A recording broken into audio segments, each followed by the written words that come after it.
Some people have been here since the very beginning. And it kind of bothers me when people make it like you just came from out of nowhere causing all this trouble. What happened was, as a mother, as a woman, you saw a young girl being bullied. You saw a young girl, a young lady, that I should say, that was being bullied, harassed, was on the brink of suicide, that was in this world without a mother, who had her husband and his family harassing her, had other people harassing her. This is where the soldier Amora came on the scene. This is when God sent his soldier. She came out and she defended her. No, she did not come out to harass Robert. What she came through was to be a shield and a protector to a woman who was on the brink of collapse. This is what people fail to realize. And what you did that nobody else did that claims to be a Bree supporter is you put your face to your support. You didn't hide behind no fake pages, create all these pages to say how you felt about Brianna and defended Brianna. You put your face to it. So now it's obvious that, yeah, people that create a whole bunch of pages, are you really sincere? Are you really genuine? You didn't come out here with no motives. You didn't come out here trying to be a clout chaser. You didn't come out here crushing on her. You didn't come out here fanned out. You came out here as a mother and a woman who was trying to defend a young lady who was being bullied and harassed. Bree don't have nothing to do with anything that I post. Bree never told me to post nothing. Everything I posted was on my own, besides the videos. And she didn't tell me to post them. She gave them to me, and I posted them. It's not an easy place to be when I was fighting for my channel. You understand? I had people striking me, reporting my pages, dragging my daddy, my dog, my husband, me, and anything else they could get to. So yes, there has been moments during this saga where out of all the protection that I have given out here, all of the love that I have given out here, you would think that people would cut me just a little bit of motherfucking slack sometimes, but that's not ever the case. Okay? Been out here like every day, damn near in beefs and arguments and defending myself, going through shit. Y'all remember Let's Play page drug me for filth, along with many other pages and people was just dragging me, dragging me, dragging me. I was out here fighting for myself and everybody else who was connected to me. The people that are now connected to Lolo are people who have drugged me for filth, who has been behind pages dragging me, who has fucking talked shit about everything that's connected to me, slandered my name, lied on me, started rumors on me, talked about my unborn kids, my wound, and everything else. So yeah, I mean I think if we're comparing hating Ashley D and me talking to her versus them hating me and her talking to them. Ashley D doesn't hate Lolo. Ashley D doesn't hate me. Them bitches hate me. Get the fuck out of here and go donate her some more money to waste on her phone at the damn casino. Or give us some more money to put back in the fucking bank account before Jay knows she gambled it the fuck away. Y'all keep bringing up Felicia. Bring up that raggedy begging bitch y'all got over there that y'all supporting. How about that? The one who playing y'all for money. Okay? Look. What we seen from Amora, y'all are dogging Felicia out for doing the same thing Amora did. Like y'all better get a fucking life.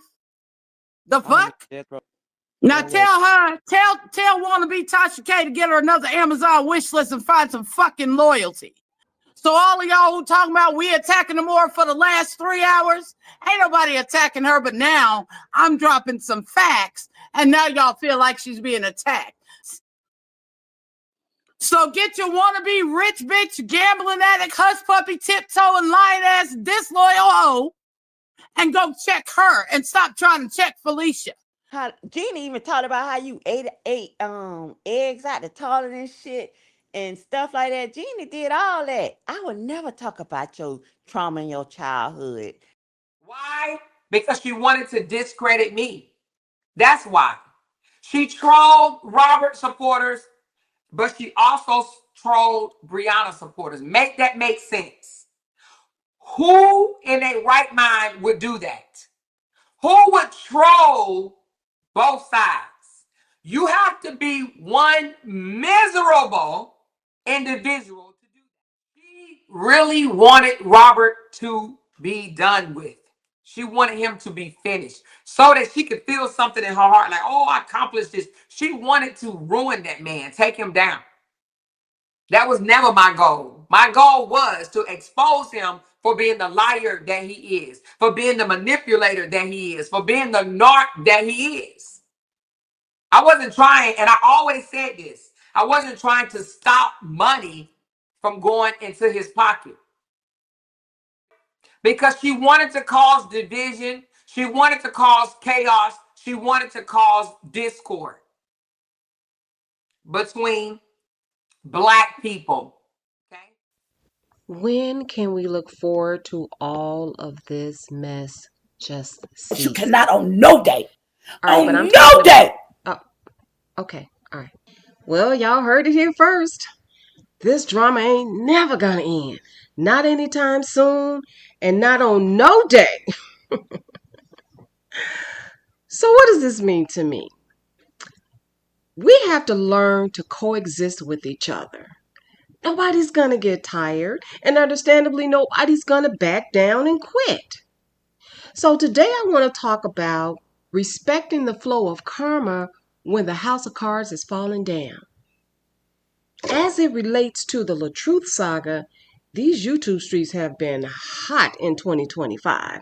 I'm talking hot as fish grease. I initially wanted to talk about Jeremica and Amora's calculated tactics to divide and conquer and how that's now backfiring on them. But there's a larger conversation that needs to be had about the content creators and supporters on the Latruth side. They're now attacking each other as well. Meanwhile, there are popcorn emojis being posted all over social media on both sides. It's not the content, but the content creators that's the entertainment at this point. So now I'm looking at the foundation on both sides and how they're built. It started out with either supporting Brianna or supporting Robert. You were either advocating for DV victims or protecting the man whose brand was being destroyed by lies and deception. There was no mid-ground. Those two sides have now spiraled into many sides, but all stemming from the couple's divorce. YouTube creators can provide commentary and reactions on anything or anybody they choose, but within the Latruth saga, which I'm going to call the sector from this point on, people try to direct and decide who can report on what. You won't see that happening in any other form of entertainment, not even with other YouTube content creators.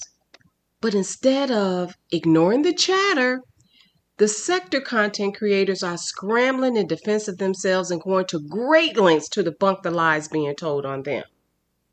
I can only think of 4 people in the sector who have refrained from doing this, and that's Jeremica, Amora, Lupac, and Latruth. And last time I checked, their views and followers are still up. So let that sink in. Jeremica and Amora created the beef to either silence people or divert their attention from the main focus, whatever it is at the time. And one of the most effective ways of doing this was to dox people. When content creators like Sweet Ma, Amber, Dham, and Latoya were doxxed, their safety as well as their family safety was placed in jeopardy. Viewers and supporters alike learned about where these people lived, they saw their homes, they saw pictures of them, and learned more about their personal lives than what they decided to share with us. Police reports were filed, cease and desist letters were crafted, and this went on for 2 years, y'all. Supporters saw this, and in fear of being doxxed themselves, they got quiet, and many of them just watched from the bushes. I saw him. I was there. In large part, the plan worked. Now, brand new sites have been formed. You can call it sites or cliques, but it's the groups of like minded people who follow content creators in the sector. Many of the same ones we follow or support. And let's be real, it's no longer about the Latruth divorce. It hasn't been for a while now. The sector now consists of YouTube content creators from the Latruth saga and their current monetization. The initial and most important monetization comes from YouTube. Aside from being paid monthly for views and watch hours, getting likes and comments will push your content out there even more. Once you're in the algorithm, more people will see your content and subsequently your channel and income will grow. Supplemental monetary support. It's optional and it appears in the form of Cash App, Zelle, or coffee donations. People will give as long as their pockets can handle it. Supporters who feel like you're begging, they won't give. And those who can afford it will. Let's get this straight. YouTube subscribers don't belong to anyone. Please don't get that twisted. Most content creators share some of the same supporters from the sector. Trust me, they're not going to give to all of you. Run your channels the way you wish and ignore the noise about how you're doing it. Just mind the business that pays you. Regardless of whether your content is positive, inspiring, or messy, YouTube's going to pay you based on the size of your channel as long as you follow their guidelines. Even if your channel grew or started based off the Latruth sector, it's you, the content creator that they're supporting now. They came for the party, but they stayed for the fun. YouTube is one of the most popular websites in the world with over 2 billion active users monthly. There are over 51 million YouTube channels today, and YouTube only requires you to have 1,000 subscribers, active or not, in order to be paid for content in the form of monthly monetization. If you're a content creator who's eligible for YouTube monetization, why would you spend time defending yourself against lies when you have followers who support you? As an individual and as a brand, you're creating to make money, right? Unless your content is based on defending your reputation, which makes no sense, okay? You should find out what your subscribers want and then deliver. When you don't react to accusations, people will say you're guilty. And when you do react, they'll say you're lying. Either way, you still get paid, right? So why not just take the high road? You have to stay business minded and operate your YouTube channel as a small business sole proprietor. YouTube treats you that way, and Uncle Sam treats you that way when it's time to file your annual income taxes. Emotional intelligence is key. And until you're able to separate your feelings from your content, you'll continue to be a target by someone who enjoys seeing you reacting with tears and anger while they bash and bully you.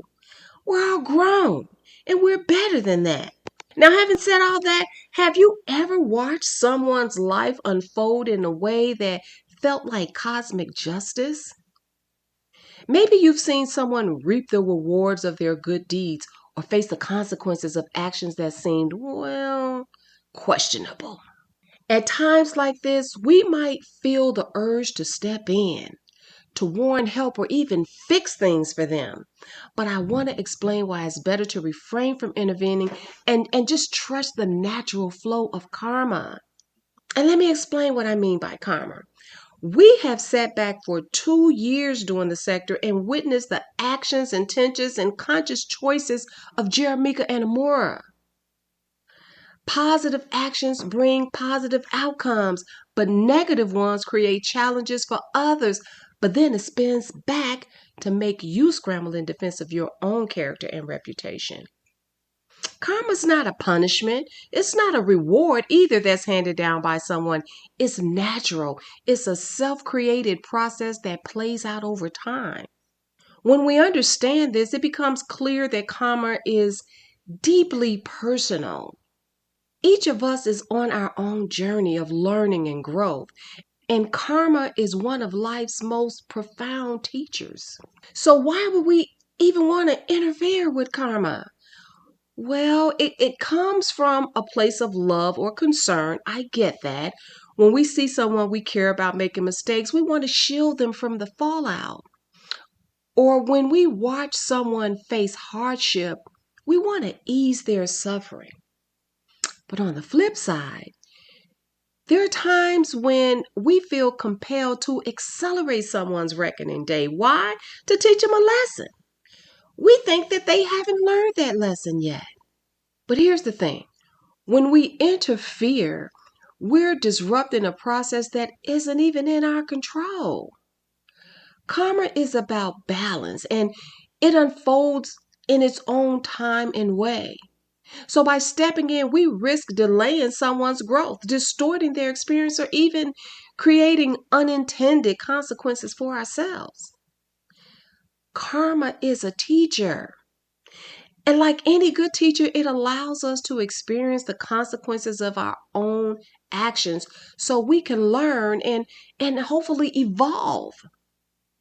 When we remove someone's opportunity to face their karma, we're actually robbing them of their chance to grow. For example, imagine a friend who consistently neglects their responsibilities.